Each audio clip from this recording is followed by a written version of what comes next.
Yeah, we have Cam Jordan joining us. How about this stat, Victor? How the last time the Saints won a football game without scoring a touchdown, you have to go back to 1998. They beat the Tampa Bay Buccaneers 9-3. How about that stat? That's impressive. Yeah, I wasn't playing football back then. What were you doing in '98? I was 8 or 9. So that being said, I might have been 9, and at 9 years old, I was playing basketball. I thought I was Allen Iverson.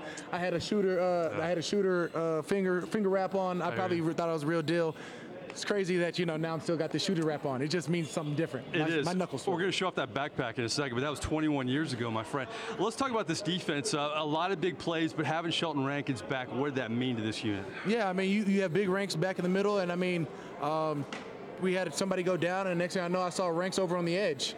It's the versatility that it brings to the game. It's that high energy that it sort of collapses that pocket presence in the middle, along with David Onyemata, and they feed off each other. I mean, they're able to come in with each other, and so it's a special bond that they have on the field, and you can see exactly what happens when they get on the field together. That puts me on the edge and gives me enables me to get a couple singles, and I'll take advantage of any of all singles I can get. This is a team that came in 3-0, high-powered offense. It's kind of triplets a sequel in Dallas. Okay, explain their 3-0 first. I am. I'm just saying. I'm giving you props, though. Let's play our first three games. Okay. Our first 3 games were Texans. Yes. Second game was the Rams. The Rams. Yes. Then we had Seattle. Yes. And now we had the Cowboys. Yes. Those are 4 strong teams. Yes. I think they had 1 win from their first 3 opponents. They have a 1 win now. No, the Giants won tonight. Yeah, well, so 2. Give them 2. 2. Entering today, Sunday. But I mean, this team was hyped up in the preseason. Obviously, they have a lot of talent on offense. Absolutely. You got Dak Prescott playing at a high level. Yeah. Zeke Elliott is the main workhorse of that bunch. Amari Cooper is fighting to be a top tier receiver again. They got Randall Cobb out there, which brings some explosive abilities to the game. And at the end of the day, we knew we had to take away Zeke Elliott. Mm-hmm. I think our game plan was executed enough to where we did just what we needed to do to get a win. And how big was that? I mean, for a defense that prides itself in stopping the run, I mean, he's one of the best in the NFL. Absolutely. You talk about Zeke Elliott, you talk about Todd Gurley. You can even talk about the Seattle running back who, has such a high clip. Mm-hmm. We faced all 3 of them in the last 4 weeks. This is a defense that's battle prepped. Mm-hmm. This is a team that is ready for all 4 quarters of war. Mm-hmm. And we're going to fight for every yard, every first down, every second down, every third down, every fourth down. At the end of the day, whatever it takes to get a win, that's what we're willing to do. And you're opportunistic. I mean, some big turnovers. That's some major times in this game. Vonn Bell's turning into this turnover machine. No doubt. I mean, he had a huge turnover on Zeke.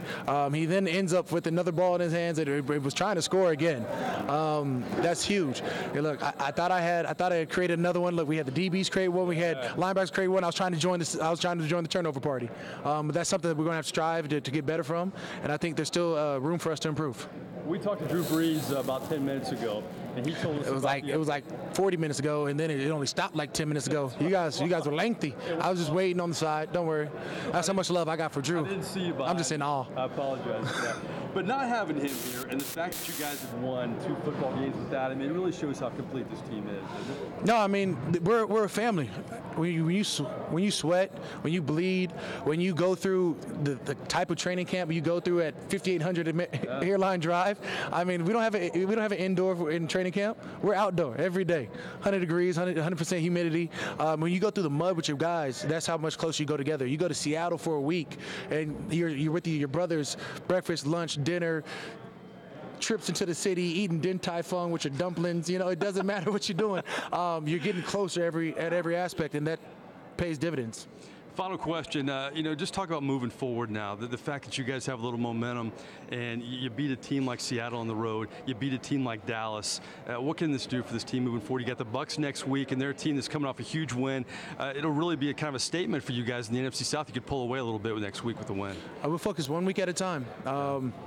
I just learned that we're playing Tampa. When it comes to our schedule, I focus 1 game at a time. I focus 1 play at a time. When we get inside of a game, I play 1 quarter at a time. You can't put the cart before the horse. We have to put in the work to get where we need to do. We got to earn ours. Okay, before I let you go, I'm going to bring in one of your teammates here, but can you show Victor Howell and Scott Shanley your backpack? AJ, what up, baby? Show them your backpack, though. I got to show them this. You guys need one of these, don't you? Only you could pull this off, though. Look, I went around the world with the wife for the honeymoon. You know. Yeah. Oh, exactly. Beijing, Hong Kong, Macau, Korea. We come back with some other stuff. You always bring something to the table. I really appreciate it. I appreciate it. All right, you want to hand off to your teammate? Pass it off. We have A.J. Klein here. All right. I'll see you later. We're going to keep the interviews rolling. I appreciate your time. No problem. Thanks for having me. No problem. First time the Saints have won a game without scoring a touchdown since the late 90s, and a big reason was the defense making plays, and you were in the middle of a turnover. Take me through that play. Well, to be honest, it was a bad play by me at first. Really? 3rd and 5, I played too high on Witten's shoulder. He got underneath me, obviously caught the ball, and in my head I was like, crap. I got to try to make this thing up. I saw the ball was loose, came in, punched it out.